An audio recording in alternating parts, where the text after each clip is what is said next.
مرتبہ ایک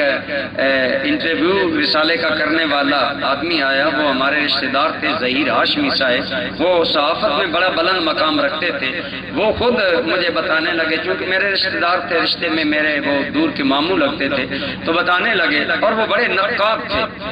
اہل حدیثوں کے پاس جاتے، دیوبندی علماء کے پاس، سیاستدانوں کے پاس، تاجروں کے پاس، صنعتکاروں، ہر شعبہ کے پاس۔ آپ جانتے ہیں یہ صحافی کس قدر سمجھدار ہوتے ہیں اور ان کے معاملات کتنے عجیب ہوتے ہیں۔ تو مجھے بتانے لگے کہ میں حضور ضیاء الامت کی خدمت میں جب انٹرویو لینے گیا، وہ تفصیلی انٹرویو، پھر قندیل ایک رسالہ تھا، اس میں انہوں نے شائع بھی کیا، تو بتانے لگے کہ میں نے حضرت ضیاء الامت کا فوٹو لیا، میں نے کہا حضرت میں آپ کے مختلف پوز دینا چاہتا ہوں، آپ ذرا آپ مہربانی کریں، بائیں گھومے میں آپ کا فوٹو بنانا چاہتا ہوں، پھر آپ دائیں گھومے میں آپ کا ادھر سے فوٹو لوں گا، پھر سامنے سے لوں گا۔ تو